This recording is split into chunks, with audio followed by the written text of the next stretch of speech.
പേര് ഹരിപ്രസാദ്, വിളിപ്പേര് പാസ്റ്റർ നമ്പൂതിരി. കോട്ടയം മുളങ്കുട കേന്ദ്രമായി പ്രവർത്തിക്കുന്ന പെന്തക്കോസ്ത് സഭയുടെ പാസ്റ്ററാണ് ഇയാൾ. ആത്മീയതയുടെ മറവിലും ചാരിറ്റിയുടെ പേരിലും പാസ്റ്റർ നമ്പൂതിരി വലിയ തട്ടിപ്പുകളാണ് നടത്തിയത്. വിശ്വാസികളിൽ നിന്ന് പണവും സ്വർണ്ണ ഉരുപ്പടികളും വാങ്ങിയായിരുന്നു തട്ടിപ്പ്. സംഭവത്തിൽ പരാതിയും കേസുമായതോടെ ഒളിവിൽ പോയ പാസ്റ്റർ പോലീസിന്റെ പിടിയിലായി.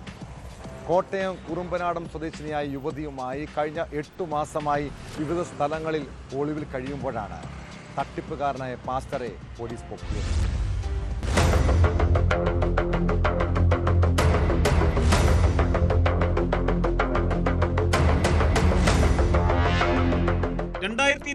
മുതൽ കോട്ടയം മുളങ്കുഴ കേന്ദ്രമായി പെന്തക്കോസ്ത് മിഷൻ ഓഫ് ഇന്ത്യ എന്ന സ്ഥാപനം നടത്തിവരുന്നതിനിടെയാണ് പാസ്റ്റർ നമ്പൂതിരി എന്ന് വിളിപ്പേരുള്ള പാസ്റ്റർ TP ഹരിപ്രസാദ് തട്ടിപ്പ് നടത്തിയത്.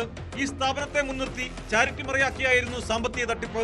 നിരവധി ആളുകളിൽ നിന്നും പണവും സ്വർണ്ണ ഉരുപ്പടികളും ഇയാൾ വാങ്ങിയെടുത്തു.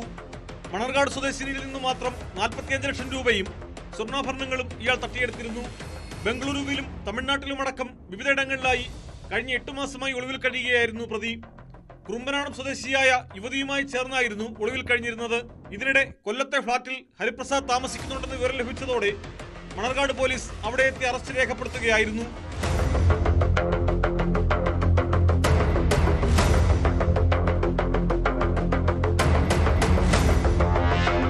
പ്രതിക്കെതിരെ കൂടുതൽ പരാതികൾ വിവിധ പോലീസ് സ്റ്റേഷനുകളിൽ ലഭിച്ചിട്ടുണ്ട്.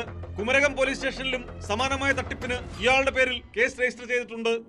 ചിങ്ങവനം, ഗാന്ധിനഗർ പോലീസ് സ്റ്റേഷനുകളിലും സമാന സ്വഭാവമുള്ള പരാതികൾ വന്നിട്ടുണ്ട്. സ്ഥിരമായി ഒരേ സ്ഥലത്ത് താമസിക്കാതെ വിവിധയിടങ്ങളിലായി മാറി മാറി താമസിച്ചാണ് ഹരിപ്രസാദ് പോലീസിനെ കബളിപ്പിച്ചിരുന്നത്.